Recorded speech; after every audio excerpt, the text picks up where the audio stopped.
Hey guys, welcome back for another one.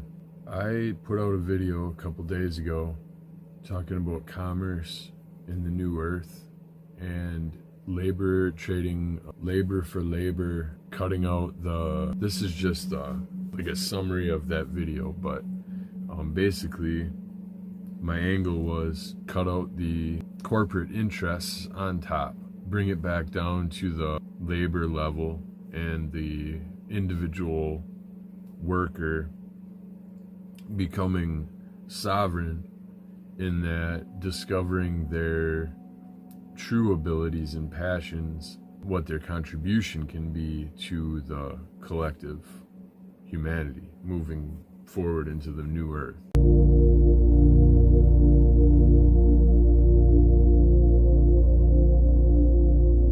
I watched a video after posting that one.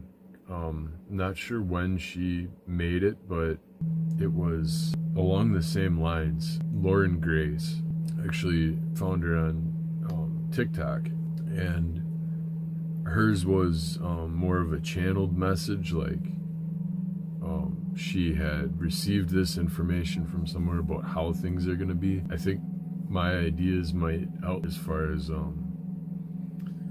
how are we going to organize? Right now, we are told that we're a bunch of individuals with no skills and that we have to rely on a 9-to-5 job for survival.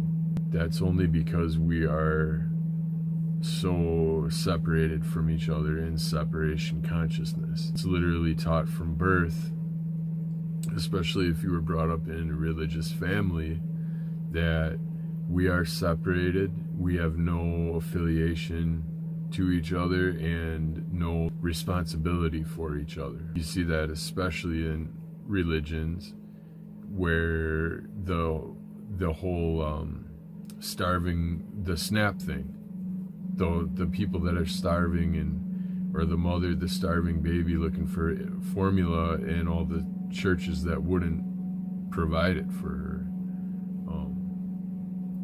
It's a good example of how we don't feel that we have an inherent responsibility for each other.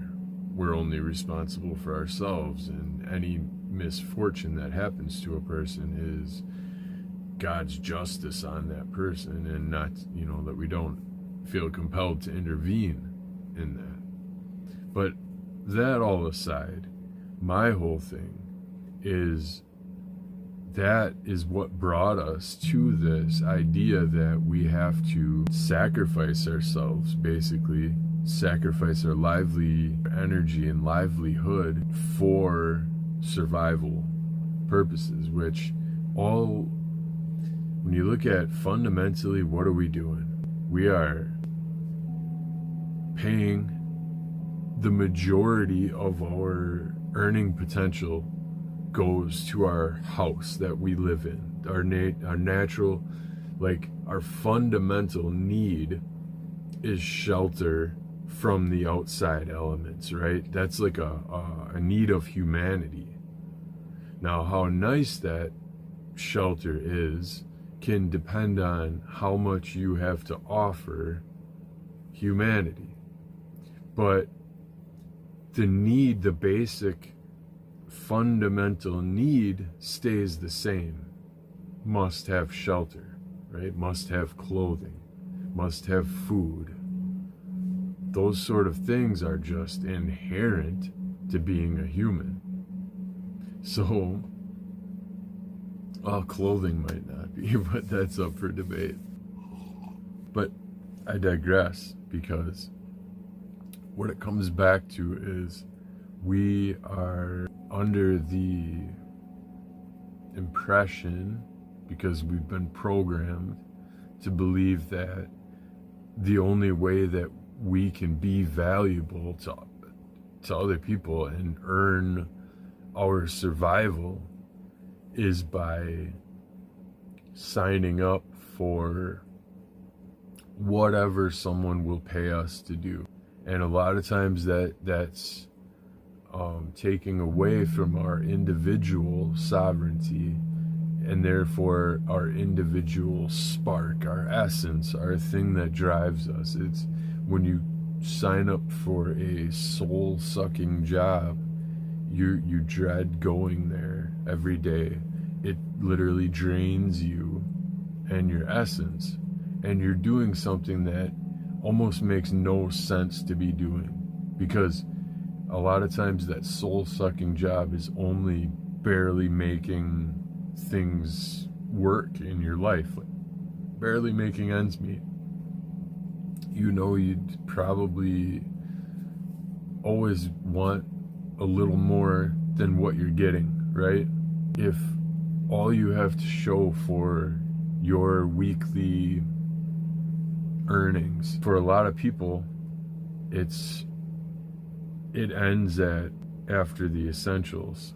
I can't speak for everyone, but the people that are living paycheck to paycheck could obviously use maybe even more essentials in their life, and they forego those certain things. Like if you're putting things back on the shelf in order to get other things, or you're saying no, not this week, maybe next week, then you're living paycheck to paycheck, and that's no way to live. If you're contributing your life and soul to things, that's no way to live. You should be able to contribute to humanity in your unique way, but also be well compensated for it, especially in the realms of the necessities. And what I'm starting to realize is, okay, so back in the 50s, single income households, what in the fuck ever happened to that? One earner could support an entire family, have two residences, their main residence and a house on a lake. They could go on vacations, and they were perfectly comfortable. One income.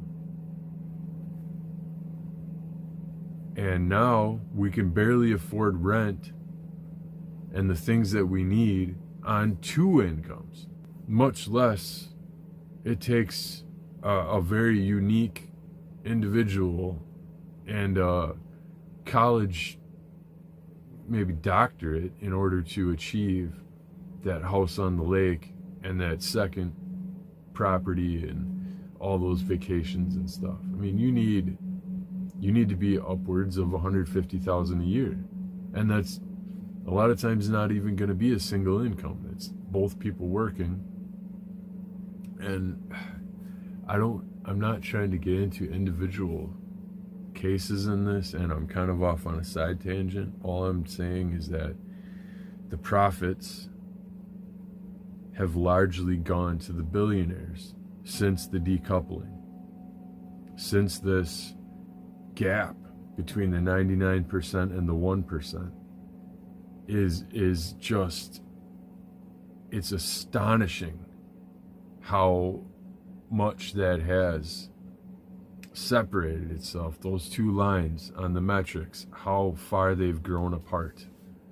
It is just absolutely sickening to see that kind of stuff.